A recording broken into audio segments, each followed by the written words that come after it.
गंगा के उस पार से एक महापुरुष आए, बड़े लंबे हैं और अपने से भी थोड़ी सी लंबी लाठी ले रखी उन्होंने, और उनकी आंखों में आंसू हैं, आंसू भरे हुए उनके आंखों में। और लग रहा है अभी आंसू टपके, अब आंसू टपके, कब आंसू टपके, आंखें भरी की भरी हुई हैं। और कहा, गुरु, हमारे गुरुदेव जी से क्या कहा, गुरु आज मैं आपको एक रहस्यपूर्ण बात कहता हूं। मैं गंगा के उस पार बैठा हुआ था, मेरे पास आकर एक युवती और एक युवक आकर बैठ गया, और दोनों इतने हंसने लगे, इतने हंसने लगे, और मुझे क्रोध आने लगा कि ये कैसे हैं, कितने बिगड़े हुए हैं। इन्होंने मेरे पास आकर ही इतनी हंसी मस्खरी करनी थी, हंसी उड़ानी थी, ये कैसे, ये संस्कारवान नहीं है। मैं नाव का इंतजार कर रहा था कि नाव आए तो मैं भगवान विश्वनाथ जी के दर्शन करूं, किंतु जब नाव आई तो उस नाव में मैं बैठ गया। जैसे मैं बैठा तो वे युवक और युवती भी उसी नाव में बैठ गए, और फिर मैं उनसे पीछे पीछे हटने लगा, उनसे मैं पीछे पीछे हट रहा था, और सवारियां बढ़ रही थी, यात्री बढ़ रहे थे, और वे मेरे पास सरक रहे थे। मैं उनसे बचना चाहता था कि इनसे मेरा स्पर्श ना हो जाए, ऐसे बिगड़े हुए लोगों से। बाद में जो युवक था उसके मन में आया, इतने बड़े महापुरुष हैं, तपस्वी मूर्ति हैं, इनसे हमने आशीर्वाद नहीं लिया। उस युवक ने महापुरुष के चरण स्पर्श करने की इच्छा प्रकट की। महाराज ने मना कर दिया, नहीं नहीं नहीं, नहीं। उस युवक ने कहा, महाराज मुझे नहीं तो मेरी पुत्री है ये, मेरी पुत्री को ही आशीर्वाद दे दो। वाराणसी की तरफ, उस तरफ ना लोग 15 वर्ष के 14 वर्ष के बच्चे की ही शादी कर देते हैं, और जब शादी हो जाए तो ऐसा लगता है उनके बच्चे, ये बच्चे नहीं है इनके, ये सब भाई बहने हैं, एक जैसे सब। छोटी आयु में कर लेते उधर शादी। तो उसने कहा, ये मेरी पुत्री है महाराज जी, ये छोटी थी ना तो ये मेरे से ये संतरे का रस मांगती थी, तो मैंने इसको नहीं ठीक लगेगा ये संतरे का रस, मना कर देते थे। तो ये कहती थी, मैं पापा की पुत्री नहीं, मैं बेटी हूं मम्मा की, मैं माँ की बेटी हूं, मैं पापा की नहीं हूं। आज मैं इनको शरबत पिला रहा हूं संतरे का, और शरबत पिलाते पिलाते मैं इनको पूछ रहा था कि अब बता बेटी, तू पुत्री पापा की है या माँ की है। इस बात की हम हंसी उड़ा रहे थे, इस बात से हम हंस रहे थे, क्योंकि भाई युवक बुद्धिमान था। मैं जान गया था कि ये महात्मा हमें आशीर्वाद इसीलिए नहीं दे रहे, हट रहे हैं। अब महात्मा ने जैसे ही सुना, ये तो बाप बेटी हैं, और मैंने सोचा ये कोई बिगड़े हुए हैं। महात्मा की आंखों में आंसू आ गए, और महात्मा ने आशीर्वाद तो दिया, किंतु कहें कि मैं इतना लज्जित हुआ, मेरे को इतनी लज्जा, इतना मेरे को दुख हुआ कि एक महापुरुष महात्मा होने के नाते मेरी दृष्टि ने क्या देख लिया। मुझे चुल्लू भर पानी मिले डूब मरूं मैं, एक महात्मा होकर भी मेरी दृष्टि नहीं बदली। हे गुरु, कई बार आंखें धोखा खाती हैं। बाप और बेटी के बीच मैंने बिगड़े हुए लोगों को देखा, मेरी दृष्टि ने देखा। कभी अपनी दृष्टि को अपवित्र मत करना, अपवित्र नहीं होने देना। कंडी दे इलाके च कुछ ने घोड़ा लिया बलोची, वो खंदा सैले पट्ठे, गर्मियां आईया, सैला पट्ठा मिलिया नहीं, घोड़ा लिस्सा लगा होना। घोड़े के मालक की बड़ी चिंता। वो भी कमजोर। घोड़े का मालक दुखी हुई आ, एक बजुर्ग कोल गया। बजुर्ग ने पूछा, बच्चा की गल बड़ा दुखी लगा ना? घोड़े का मालक आखन लगा, चाचा घोड़ा लिया नस्ल का बलोची, एक खांदा सैले पट्ठे, गर्मियों च सैले पट्ठे मिलते नहीं, घोड़ा लिसा हुई आ, है बड़ा महंगा, लगता कि रकम नहीं चली आ, इस गल करने में बड़ा दुखी हाँ। बुजुर्ग ने आख्या, पुत्र चिंता नहीं कर, तू कोई 100 रुपया खर्चा है, एक ऐनक बनवा, उदे शीशे जड़े ना सैले पवाया, सैले शीशे आली ऐनक घोड़े की लवाया, अगे तू भावें भो रखिया तेरा घोड़ा लिसा नहीं होगा। उसने सैले शीशे वाली ऐनक बनवाई और घोड़े की लुआई। किसकी लुआई? घोड़े की लुआई, ते अगे रखिया भो टोकरा भरी है, और घोड़े की भो लंबा सैला, ठीक है हाँ, फिर घोड़ा दड़ा दड़ खाइया, घोड़ा अज होर ते कल होर।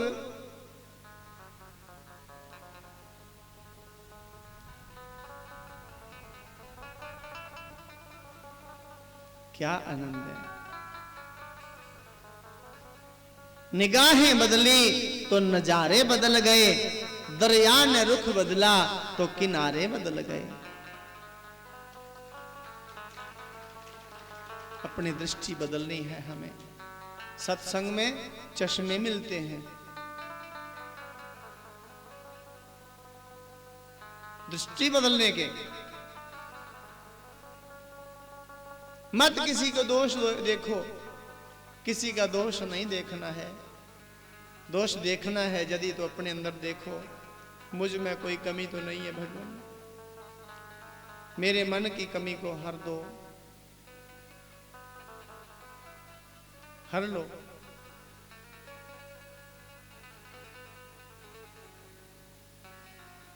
आ राजा श्रीयाति ने पुत्रेष्टि यज्ञ किया, देवता लोग प्रसन्न हुए हैं और राजा श्रीयाति के यहां पुत्र हुए हैं। एक पुत्र का नाम रखा कुकुदमी, उन्हीं के वंश में आगे राजा नाभाग हुए, जिनका पुत्र अम्बरीश, जो भगवान के परम भक्त हुए। ऐसे भक्त हुए कि ब्रह्म शाप से कोई नहीं बचा, किंतु ऐसे अम्बरीश राजा जिनको ब्रह्म शाप से भी भगवान ने बचाया है, रक्षा की है। एकादशी का व्रत करते हैं, द्वादशी को पारण करते हैं। व्रत किया है एकादशी का, द्वादशी को पारण करने लगे, प्रसाद पाने लगे। अचानक एक ब्राह्मण सामने आ गए, जिनका नाम है दुर्वासा। दुर्वासा ऋषि ने जैसे ही दर्शन दिया है, राजा अम्बरीश उठकर खड़े हो गए। हे ब्रह्म ऋषि, आइए पधारिए, भोजन करिए, प्रसाद लीजिए। दुर्वासा ऋषि ने कहा, राजन मैंने अभी स्नान नहीं किया है, यात्रा करके आ रहा हूं, अभी मैं स्नान संध्या करूंगा, उसके बाद भोजन प्रसाद लूंगा। ऋषि स्नान के लिए चले गए। राजा ने देखा कहीं त्रयोदशी ना लग जाए, क्योंकि एकादशी का व्रत द्वादशी तिथि में ही पारण होता है उसका। एकादशी के व्रत का जब भी पारण करना हो तो द्वादशी तिथि के अंदर अंदर, यदि त्रयोदशी लग जाए तो उस व्रत के फल को हम नहीं पा सकेंगे, हमें व्रत का फल नहीं मिलेगा, दोष लगेगा। कभी एकादशी का व्रत करना पड़े तो देख लो कि द्वादशी कब तक है, त्रयोदशी कब लगनी है।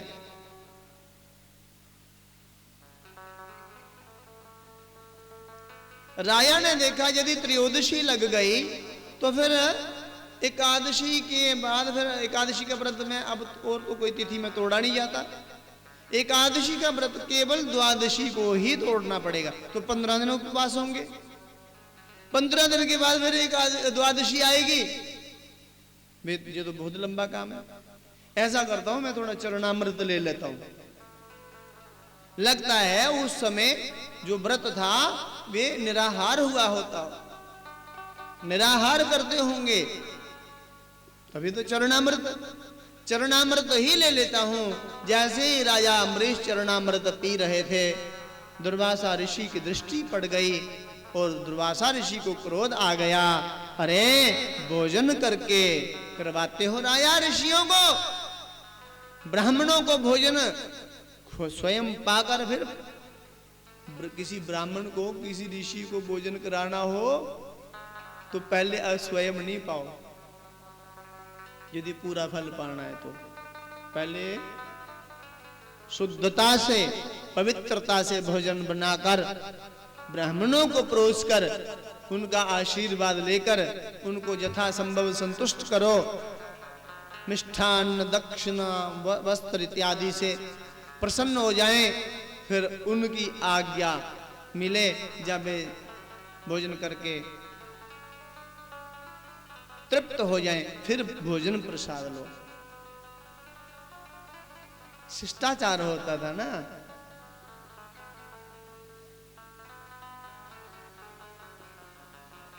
जहां पर भी बड़ा यज्ञ हो रहा है, पहले भोजन प्रसाद ब्राह्मणों को, फिर कन्याओं को ब्राह्मणों को, और फिर आम संगत। ऐसा नियम चल रहा है ना। ऋषि दुर्वासा को क्रोध आ गया, राजा आपकी इतनी हिम्मत, क्या ब्राह्मणों को जानते हो, क्या समझते हो? हम त्रिकालदर्शी, त्रिकाल संध्या करने वाले तपस्वी जो ठहरे, क्या आपकी जूठन खाएं? ऋषि को क्रोध आ गया और ओठ फटकने लगे, भुजाएं तन गई, रोमांच खिल गया और ऋषि दुर्वासा ने अपने सिर की एक जटा उखाड़कर पृथ्वी पर पटक दी जोर से। उससे कृत्या प्रकट हुई। कृत्या को आज्ञा दी ऋषि ने कि इस राजा को भस्म कर दो। जैसे ही कृत्या राजा अम्बरीश के पास आई, राजा तो निर्दोषी थे ना, कोई दोष थोड़ी था, उन्होंने भोजन तो किया ही नहीं था, केवल चरणामृत लिया था। जैसे ही कृत्या राजा के पास आई, राजा के चारों ओर भगवान विष्णु का सुदर्शन चक्र रक्षक बनकर विचरण कर रहा है। सुदर्शन चक्र ने कृत्या को खत्म कर दिया, समाप्त कर दिया, और वे सुदर्शन चक्र फिर ऋषि दुर्वासा के पीछे पड़ा। और दुर्वासा ऋषि अपने प्राण की रक्षा के लिए ऋषियों के पास गए, अन्यान्य ऋषियों के पास, देवी देवताओं के पास गए, भगवान के पास गए। आखिर भगवान ने कहा, हे ऋषिवर, विष्णु भगवान ने कहा, हे ऋषिवर, मैं भी स्वतंत्र नहीं हूं, मैं तो प्रायदीन हूं, मैं परतंत्र हूं, मैं भक्तों के अधीन रहता हूं। यदि सुदर्शन से बचना है तो मेरी शरण में नहीं, आप राजा अम्बरीश की शरण में जाओ, बच जाओगे। राजा अम्बरीश की शरण में आए। कितना समय हो गया? 1 वर्ष बीत गया। 1 साल बीतने के बाद राजा अम्बरीश की शरण में दुर्वासा ऋषि आए हैं, हाथ जोड़े हैं, हे राजन मुझे बचाओ, मुझे बचाओ, ये सुदर्शन चक्र मेरे पीछे पड़ा हुआ है। मैंने 1 वर्ष हो गया, सोया नहीं, आंख नहीं लगाई, और कहीं बैठा नहीं, विश्राम नहीं किया, गोडा नहीं नुआया। और राजा अम्बरीश भी 1 वर्ष तक वहीं खड़े रहे कि हे प्रभु, मेरे घर अतिथि आए थे ब्राह्मण और भूखे चले गए, अब मैं इस घर का भोजन नहीं करूंगा, अब मैं जीवन में भोजन नहीं करूंगा जब तक वे ब्राह्मण मेरे घर फिर से नहीं आएंगे।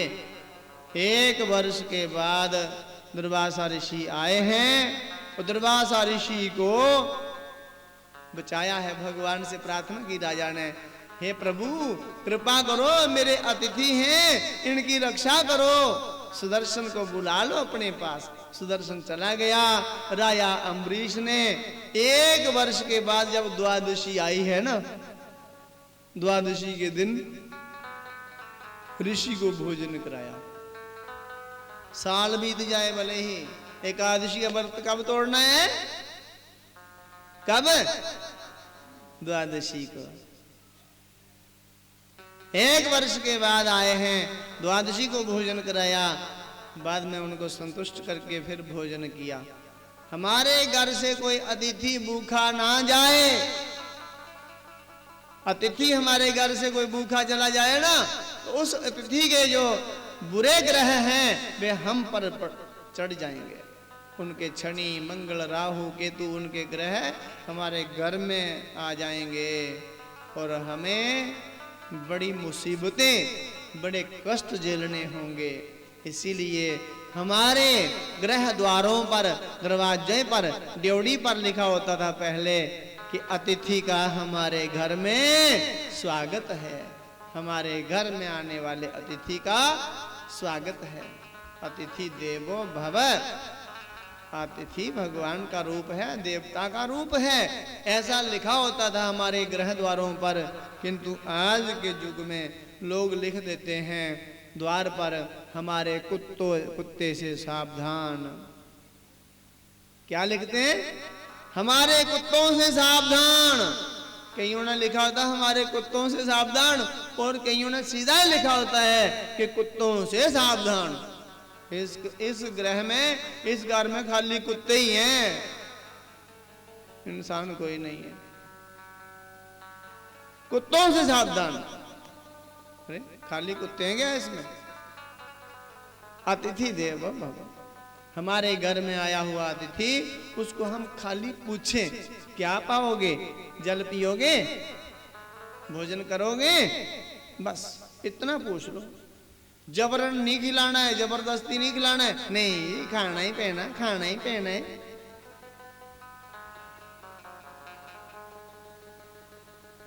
कोल्ड ड्रिंक पीनी पौनी है, चाह पीने पौनी, उन्होंने बनाई दी, उन्हें कुत्थे छोड़नी, जहां पैसे दे जाओ।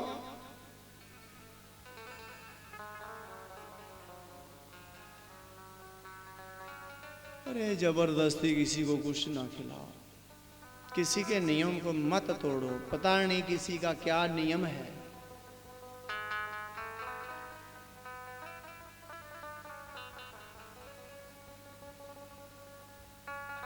हमारे यहां पास में ही गांव है,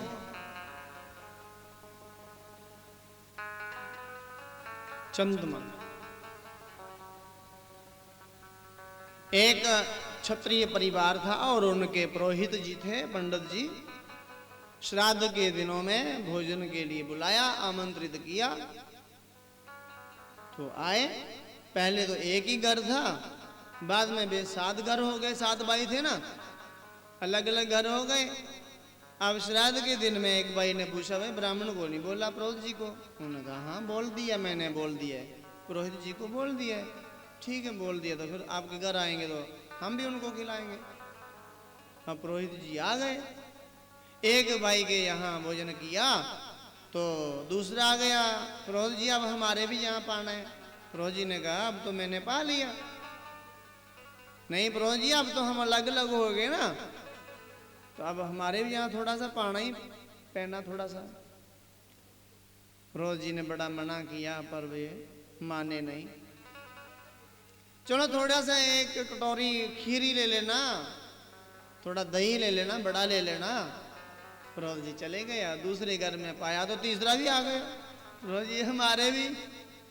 पुरोहित जी ने कहा अब तो पेट फूट रहा मेरा, अब कहाँ डालूं?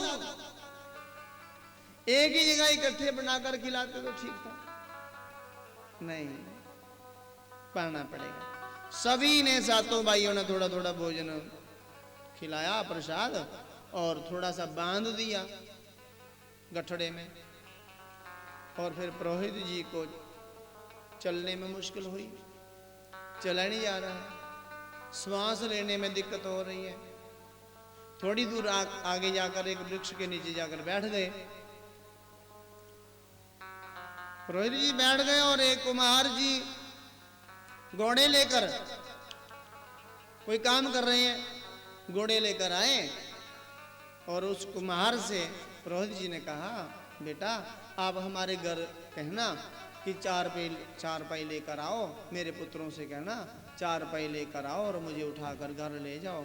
मेरी हालत बड़ी गंभीर बनी हुई है, इन्होंने मुझे जबरन कुछ कुछ खिलाया, अब मेरे से ना चला जा रहा है, नहीं मेरे को श्वास आ रहा है, आप उनको बोल दो। कुमार को याद नहीं रहा और पुरोहित की हो गई मृत्यु, मर गए। और जिन्होंने भोजन कराया था उनको कुछ नहीं, और जिसने संदेश नहीं दिया, संन्यास नहीं दिता, उसकी हत्या लगी। और अब चंद्रमा के कुमारों ने उस पुरोहित जी को देवता माना है। हाँ, पुरोहित जी को देवता माना है और पूजा करते हैं। हमने एक बार पूछा, आपका ये देवता कैसे बन गया पुरोहित? तो उन्होंने सारी कथा सुनाई। किसी को जबरदस्ती मत खिलाओ, अगले की जान निकल जाएगी, क्या फायदा। अतिथि देवो भव,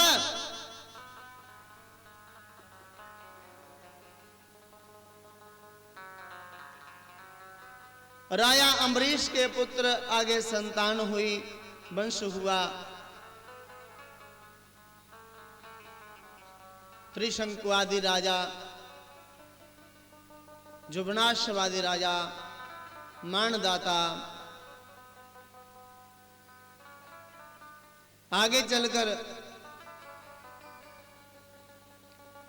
ये इक्ष्वाकु वंश, सूर्य वंश बड़ा महान, एक से एक बढ़िया राजा हुए। राजा सत्यंग हुए, हरिश्चंद्र हुए, पुरोहित हुए। बड़ी विचित्र कथाएं हैं इनकी।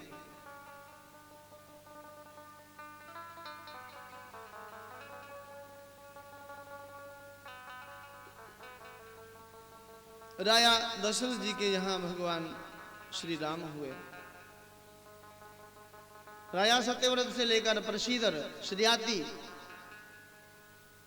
राजा कुकुदमी, नाबाग, अम्बरीश, इक्ष्वाकु, जुबनाशव, मानदाता, त्रिशंकु, सत्यंक,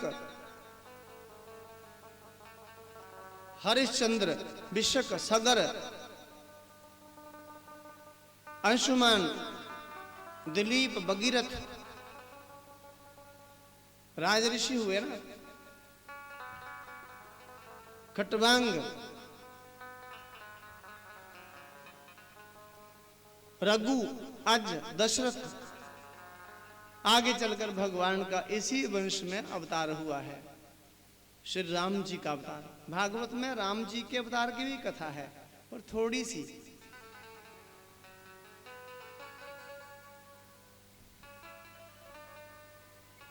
बोलिए सियावर रामचंद्र भगवान की।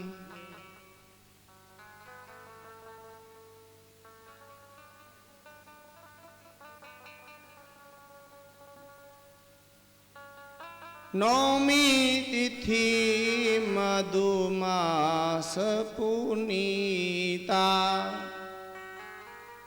शुक्ल पक्ष अभिजित हरि प्रेता, मध्य दिवस आरुषित नागामा, पावन काल लोक विश्राम। भगवान अवतार लेते हैं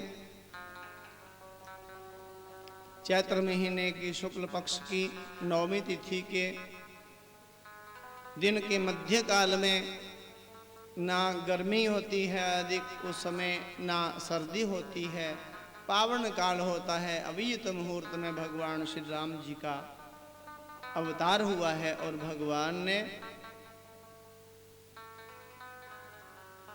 इस धरती पर मर्यादा की स्थापना की है।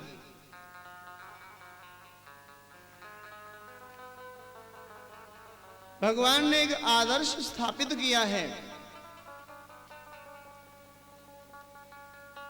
मित्र से कैसा व्यवहार करना है, बहन से कैसा, भाई से कैसा, माता से कैसा, पिता से कैसा, पुत्र से कैसा, पुत्री से कैसा।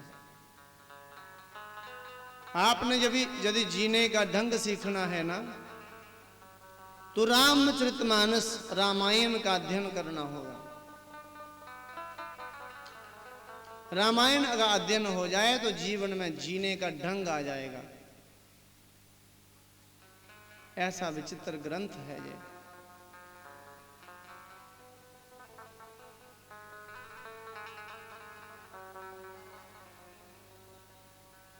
भगवान 4 भाइयों के रूप में अवतरित हुए।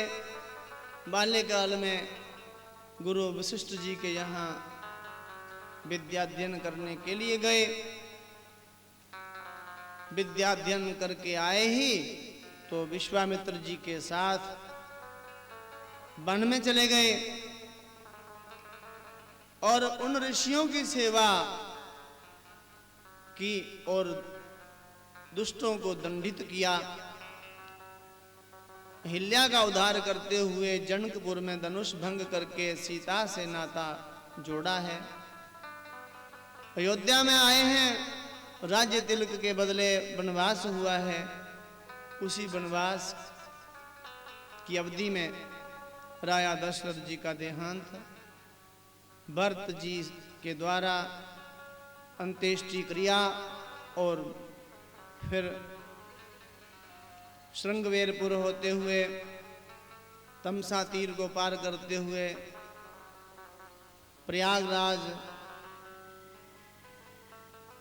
भरद्वाज जैसे महामुनियों का दर्शन करते हुए चित्रकूट आए हैं। राम जी को मनाने की चेष्टा की, किंतु राम जी की चरण पादुकाएं प्राप्त हुई हैं। सिंहासन पर छोड़कर स्वयं नंदी गांव जाकर तप किया है। उधर भगवान श्री राम जी ने पंचवटी का आश्रय लिया और वहां सीता हरण हुआ। गिरिराज जटाजू की अंत्येष्टि क्रिया, बिरनीज का उद्धार, हनुमान के द्वारा सुग्रीव से मित्रता, वानर सेनों की सहायता से अब सीता की खोज और समुद्र में सेतु बांध का निर्माण और लंका पर विजय।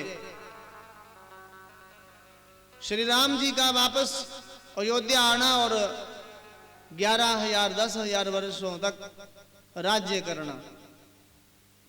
श्री राम जी ने इतने वर्षों तक राज्य किया। ये राम जी की कथा है। राम जी की पूरी कथा सुनाई ना, पूरी यही है ना, यही कथा है राम जी की, पूरी कथा है। कितना समय लगा? कुछ भी नहीं लगा। किंतु जब आप रामायण खोल के बैठोगे ना, अखंड पाठ करोगे तो 24 घंटे लगेंगे। कथा सुनोगे तो 9 दिन भी लगेंगे। नवा प्रायण भी है और मास प्रायण भी है, महीना भी लग सकता है। वर्ष का पारायण भी कर सकते हैं आप, जीवन का पारायण भी कर सकते हैं और जन्म जन्मांतर का भी पारायण कर सकते हैं आप। किस पारायण के माध्यम से आप कथा सुनेंगे? हरि अनंत हरि कथा अनंता,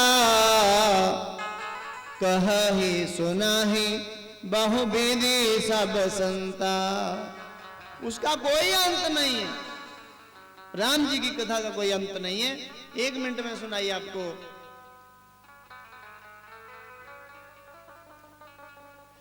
भगवान की कथा कहना हमारे वश की बात नहीं है। जो बुलवा रहा है वही बोल रहे हैं, उसी की इच्छा है, उन्हीं की इच्छा से क्या बोलना है। हाँ, जन्म के बाद बच्चा 2 साल बाद, जन्म के बाद 2 वर्ष के बाद बच्चा बात करना सीख जाता है। सीख जाता ना, 2 साल बाद सीख लेते हैं बच्चे। जन्म के बाद बच्चा 2 साल 2 वर्ष के बाद बोलना सीख जाता है। बोलना क्या है, बोलना कैसा है, जीवन बीत जाता है, जिंदगी बीत जाती है। बोलना तो सीख लेता है 2 वर्ष के बाद, किंतु बोलना क्या है, बोलना कैसा है, ये जीवन बीत जाता है। वाणी ऐसी बोलिए मन का आपा खोए, औरों को भी शीतल करे और आपहु शीतल होए। ऐसी वाणी बोलो। मैंने कहा अपने परम आदरणीय श्री सुभाष चंद्र जी गुप्ता, जो इस कार्यक्रम के विशेष सूत्रधार हैं, स्तंभ हैं, मैंने कहा कई बार मंच पे आओ 2 शब्द बोलो। अरे ना ना, हम नहीं बोलेंगे कुछ भी। आप सबको पता है कि ये सब उन्हीं का प्रयास है, प्रयास तो उन्हीं का है, सब लोग जानते हैं ना। सारा प्रयास जितना भी आप देख रहे हैं, ये कितना, ये कम्युनिटी हॉल पूरे हीरनगर की शान है और पूरे इलाके का इसमें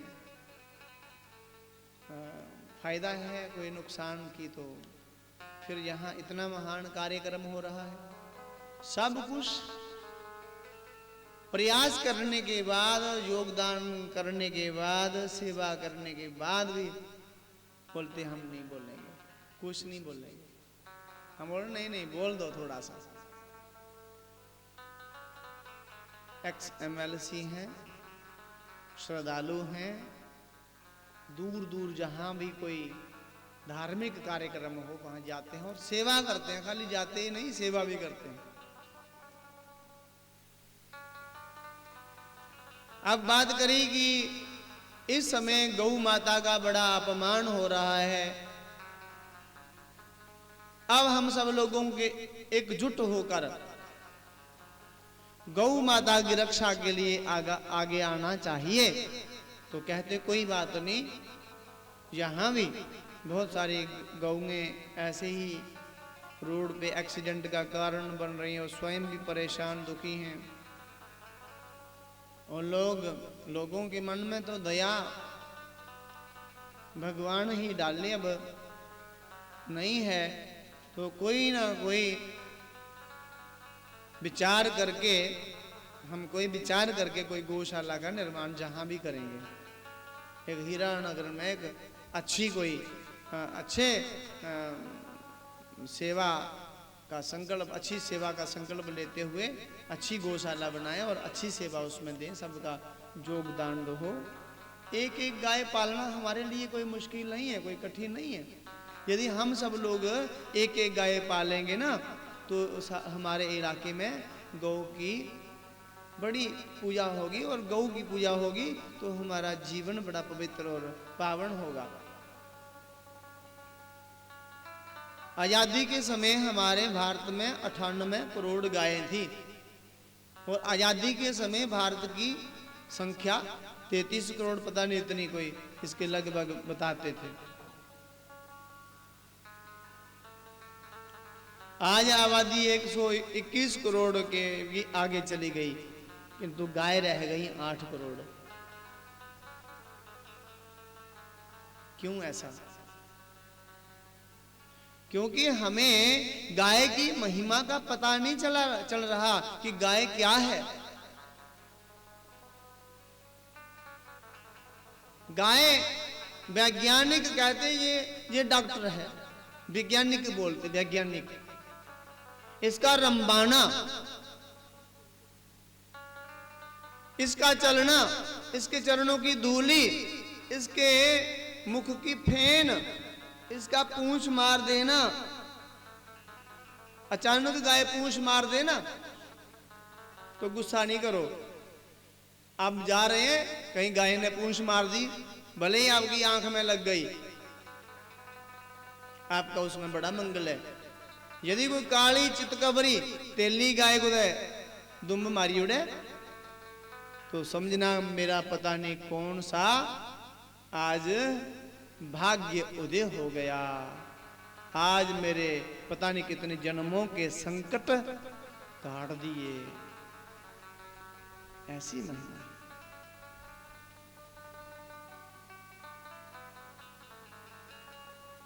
गाय का दर्शन, गाय का स्पर्श और गाय का दूध अमृत, दही अमृत, घी अमृत। राया पुरुरबा हुए, पुरुरबा के साथ स्वर्ग की अप्सरा का प्यार हो गया। राया पुरुरबा के साथ स्वर्ग की अप्सरा उर्वशी से प्रेम हो गया, प्यार हो गया और उर्वशी ने कहा कि मैं आपसे शादी करूंगी। राजा ने भी कहा ठीक है, मैं भी आपसे शादी करना चाहता हूं। कर ली शादी। अब उर्वशी तो केवल फुलके नहीं खाती ना, उर्वशी है ना, पत नहीं खाती। उर्वशी अप्सरा जो है ये दाल चावल मानी खट्टा ये नहीं खाती है। उर्वशी क्या खाती है? अरे उर्वशी केवल अमृत पीती है, अमृत। अब धरती में अमृत कहां से लाएं? इसीलिए राजा ने गाय का घी पिलाना शुरू किया और उर्वशी जितनी वर्षों तक राजा पुरुरबा के पास रही तो राजा ने उनको गाय का घी दिया। गाय का घी अमृत है, गाय का दूध अमृत है, गाय का दही अमृत है और शक्कर और शहद मिला दिया जाए तो इनको बोलते क्या है? पंच अमृत। पंचरत्नी नहीं, अरे पंचरत्नी तो सुनहरे की दुकान से मिलेगी, उसमें 5 रत्न होते। रत्न अर्थात धातुएं, 5 धातुओं को 5 रत्नी बोलते हैं। दूध दही घी शक्कर शहद को 5 अमृत, ये 5 अमृत हैं। दूध भी अमृत, दही भी अमृत, घी भी अमृत। ऐसी महिमा है गौ माता की।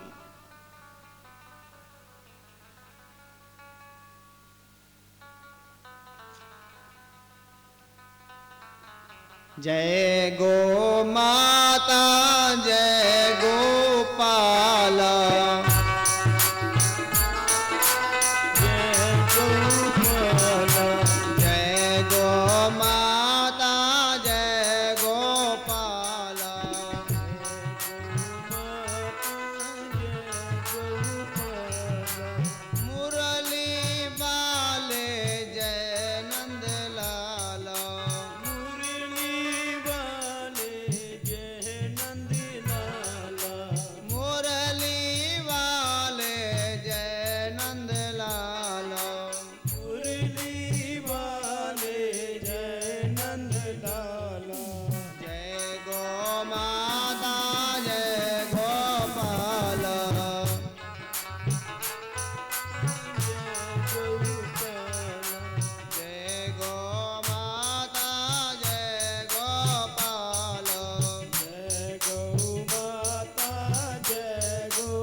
विधाता है जीवन के भाग्य विधाता। कृषकों के नयनों के तारे, कृषकों के नयनों के तारे मिटा रहे हैं कष्ट हमारे, मिटा रहे हैं कष्ट हमारे। धरती जोते बोझा ढोते, धरती जोते पानी ढोते, धरती जोते पानी ढोते, वाहक बन कर बोझा ढोते, वाहक बन कर बोझा फैलाते हैं गौरव तेरा, फैलाते हैं गौरव तेरा। गौ माता अभिनंदन तेरा, गौ माता अभिनंदन तेरा। जय गौ माता जय गोपाला, जय गौ माता जय गोपाला। मुरली वाले जय नंद लाला, ओ मुरली वाले जय नंद लाला। मुरली वाले जय नंद लाला, मुरली वाले जय नंद लाला। तुमसे जीवन है हम पाते, तुमसे जीवन हम है पाते। दूध दही घी मक्खन खाते, दूध दही और माखन खन खाते। सन तृण तेल अन्न पट पाते, सन तृण तेल अन्न पट पाते, बदले में है क्या हम देते, बदले में हम क्या है देते। बदले में है क्या हम देते, बदले में क्या है देते। तुम घूम घूम के तिनके चरती हो,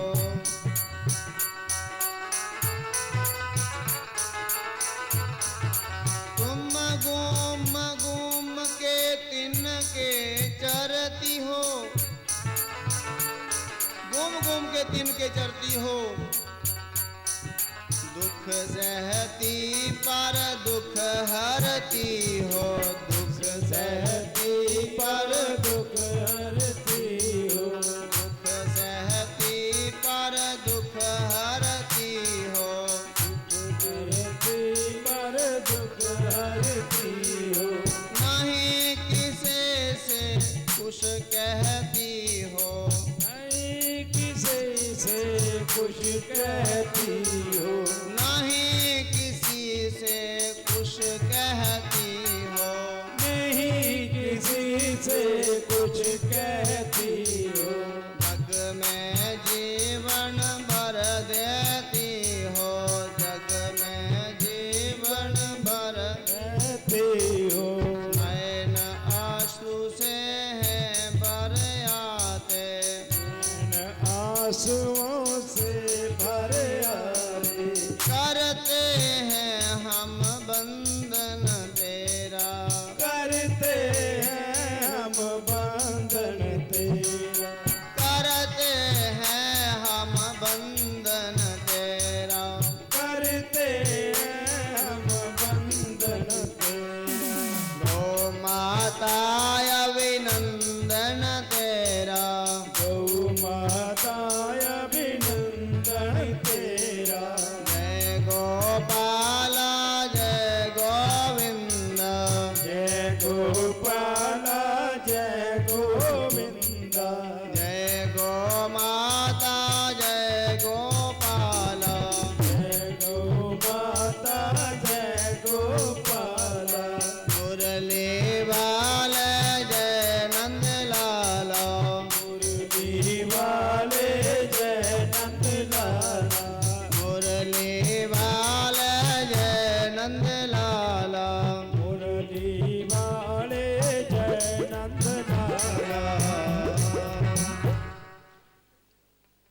तुम घूम घूम के तृण चरती हो,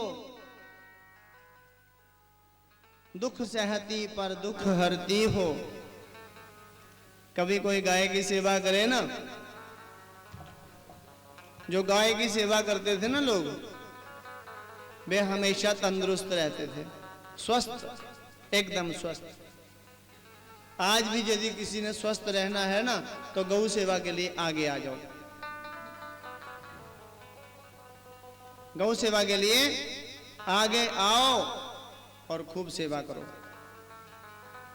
गौ जानती है, सेवा करने वाले सेवकों को देख लेती है, इसको क्या रोग है, सूंघ कर ही देख लेगी क्या रोग है। फिर सूंघ कर देखेगी, फिर वन में जाएगी, वे वही घास खाएगी जिससे वे ठीक होता हो। फिर वे घर आकर दूध देगी, उस दूध दही घी को खाने से सेवा करने वाला ठीक हो जाता। गौ सेवा करने वाले ठीक रहते थे, क्योंकि गौ बड़ी डॉक्टर है, वैद्य है, अस्पताल है। गौ देव मंदिर ही नहीं, पूजना का, उपासना का स्थल ही नहीं, गाय एक स्वर्ग की सीढ़ी ही नहीं, गौ माता एक अस्पताल भी है, हॉस्पिटल। कौन सा ऐसा रोग है जिसका उपाय गौ माता के पास नहीं। आज बहुत बड़ा दिन है, धर्म से जुड़ा हुआ दिन है आज, धर्म दिन, धर्म त्याड़ा, त्याड़ा डोगरी दिन ही आदे। आज धर्म का दिन है, आज धर्म का काम कर लो, जितना जी चाहे करो। आज के दिन मटका दान करो, गायों के लिए कोई टंकी दान करो, गाय के लिए कोई पानी पीने के लिए बोर लगाओ, हैंड पंप लगाओ, साधन करो। आज आप मटका दे दोगे, जिसको मटका दे रहे हो वो नाक मुंह चढ़ा कर जा रहा है। आज के युग में मटका ही नहीं कोई देता। फ्रिज दे दोगे ना किसी को, फ्रिज दे दोगे ना, फिर प्रसन्न होंगे। मटका तो पुरानी बात है। अरे गाय के लिए आप थोड़ा सा, हमारे शिव मंदिर में जहाँ हम निवास करते हैं, वहाँ एक बेटा रोज आता है शिव मंदिर में, और हमारी गाय को पानी पिला कर जाता रोज। मैं देख रहा था कि देखो, इसने तो सच में, तो इसने आज धर्म के दिन में आज तो इसने ही रोज पिलाता, वैसे आज विशेष करके आज फिर पिलाया, और हम भी पिलाने लगे तो पिया ही नहीं गाय ने। वो सब कहने लगे आज नहीं पिएगी गाय, क्यों? अरे पिला गए, वो शिव भक्त रोज आते ना जो, वो पिला गए पानी, अब कितना पिएगी गाय भी। आज के दिन आप पिलाना चाहते हैं, यदि निर्जल एकादशी को शरबत उसको पिला रहे हो आप, किसको? जिसको पता ही नहीं एकादशी क्या है, उसको तो शाम को चाहिए टांगों वाला, उसको पिला रहे हो। शाम को चाहिए उसको, एकादशी के दिन टांगों वाला चाहिए, और उसको और ही कुछ चाहिए पीने के लिए। ये क्या पिला रहे हो आप? गाय को पिला दो। बच्चे का जन्मदिन है, गौ माता के लिए सेवा निकाल दो। श्राद्ध है, अरे गौ ग्रास निकालो, निकालना पड़ता है, श्राद्ध के दिन में निकालना ही पड़ता है। कभी कोई उत्सव है, महोत्सव है, कोई विशेष क्रांति सामय है, संक्रांति है, एकादशी है, सत्यनारायण का व्रत है, पूर्णिमा है, गोपाल अष्टमी है, अष्टमी है, विशेष करके अष्टमी को। वैसे तो नित्य निकालना चाहिए हमें, नित्य को ग्रास। आप चाहते हैं तो पर मंथ लगा सकते हैं, कोई 1 रुपया प्रतिदिन का 30 रुपये बनेंगे। आपके 30 रुपये गौशाला में जाएंगे तो गाय आपको आशीष देंगी। और 30 रुपये भी कोई दे, अपनी इच्छा से 50 दे, 100 दे, कोई दे, कुछ दे, उससे कितनी गौशालाओं की रक्षा होगी। और गौ माताएं भर पेट भोजन पाकर, प्रसाद पाकर आपको, आपके लिए मंगल की कामना करेगी, आपका मंगल ही होगा, आपको आशीर्वाद देंगी।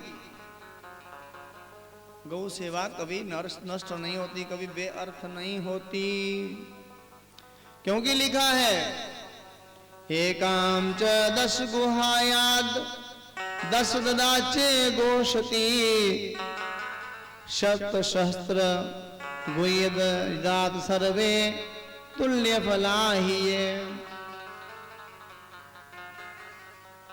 गौ माता को दिया हुआ घास, जल, फल, गुड़, नमक हमारे जीवन का कल्याण करता है। जिसके पास 10 गौएं हों वे 1 गौ दान करे, जिसके पास 100 गाय है फिर 10 गाय दान करे, जिसके पास 1000 है वे 100 गो दान करे। स्वर्ण मंडित सींगों वाली गाय, दुधार गाय, सुशील गाय, कांसे पात्र दोहन के लिए साथ में दिया जाए तो वे कई अपनी पीढ़ियों का उद्धार कर लेता है। गोदान करने वाला, गौ सेवा करने वाला।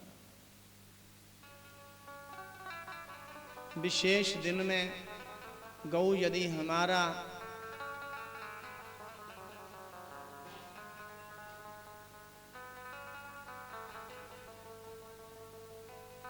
घास खा ले, हमारा अन्न, दाला, बंडा, नमक खाए तो हमें इतने पुण्य की प्राप्ति होती है कि उसका पुण्य कोई देवता भी उसकी सराहना नहीं कर सकता, ऐसी महिमा है।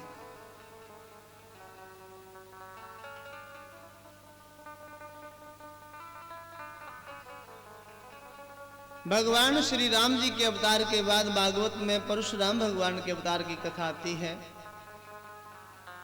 भगवान परशुराम जी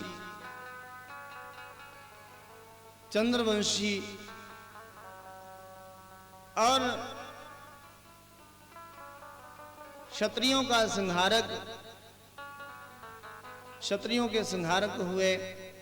जो क्षत्रिय वेद शास्त्र का विरोधी, जो वेद शास्त्र के प्रतिकूल आचरण करने वाले, ब्राह्मणों का अपमान करने वाले, ऐसे शत्रुओं का भगवान श्री परशुराम जी ने उद्धार किया है।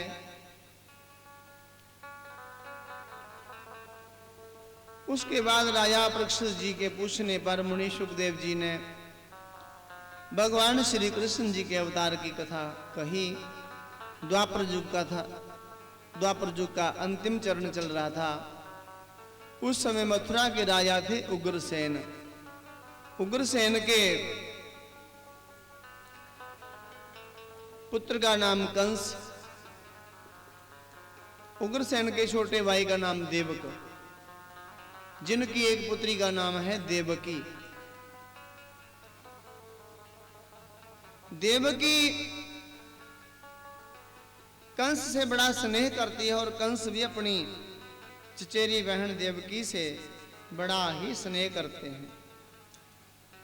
कंस के एक मित्र हैं जिनका नाम वसुदेव।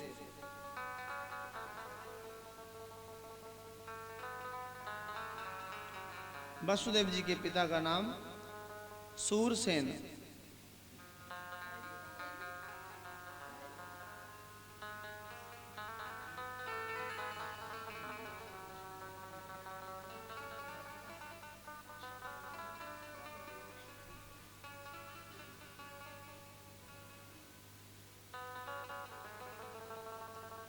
कंस अपनी चचेरी बहन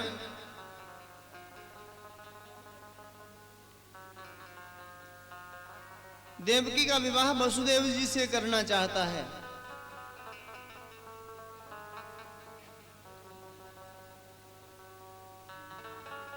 किंतु वसुदेव जी मना कर देते हैं।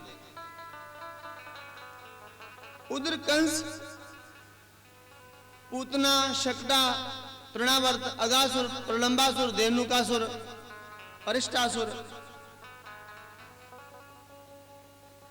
ऐसी आसुरी आपदाओं के कारण पृथ्वी एकदम दुखी है और माता धरती इतनी दुखी है कि गौ माता का रूप धारण करके पृथ्वी ने आंखों में आंसू भर लिए और गौ माता का रूप धारण करके धरती जो है ब्रह्मा जी के पास गई है। घोर भूत्वाश्रु मुखी खिन्ना कृणदंती वरुणं विभो उपस्थितांतिके तस्मै व्यसनम स्वं वोचत। पृथ्वी ने उस समय गौ का रूप धारण कर रखा था, उसके नेत्रों में आंसू बह बह कर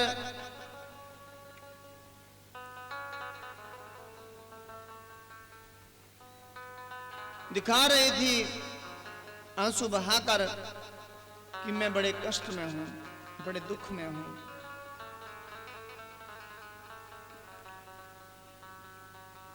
उसका मन तो खिन्न था ही, शरीर भी बहुत कमजोर था, कृश था। वे बड़े करुण स्वर से रंबा रही थी,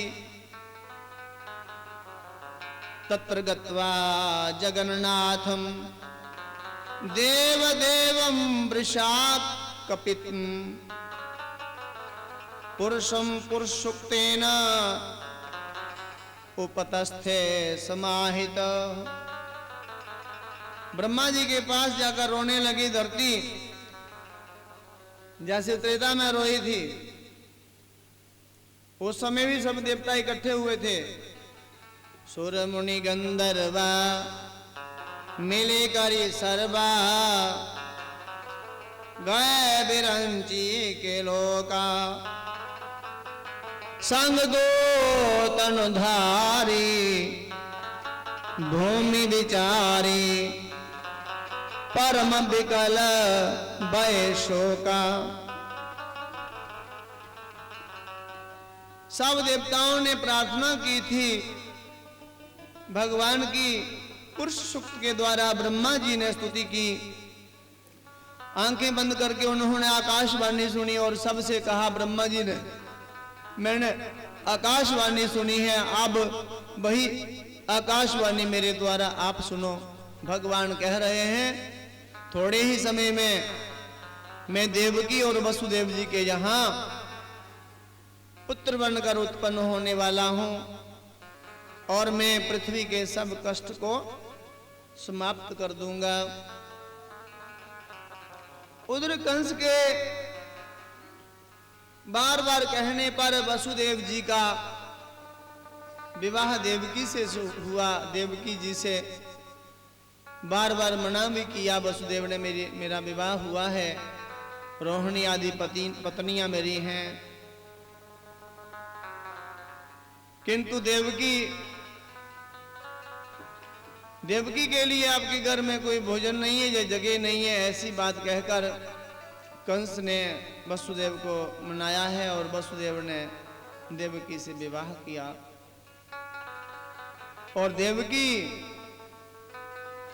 जैसे ही विदा होने लगी तो कंस स्वयं विदा करने लगा। आकाशवाणी हुई है, अरे मूर्ख, जिस देवी को तू विदा कर रहा है, ऐसी देवी की 8वीं संतान तेरा काल बनेगी। सुनते ही कंस ने तलवार मयान से निकाली है और देवकी को मारना चाहता है, किंतु वसुदेव जी ने कंस से कहा, मित्र, विवाह का महोत्सव है और हाथों में मेहंदी लगी हुई है देवकी के, और आप इस सुंदर अवसर पर देवकी का वध कर रहे हो, ये सदा सर्वदा अनुचित है। एक वीर को एक अबला का वध नहीं करना चाहिए। वसुदेव जी सदा सच बोलते थे। वसुदेव ने कहा, हे मित्र कंस, आपसे तो भय, आपको तो भय है देवकी की संतान से,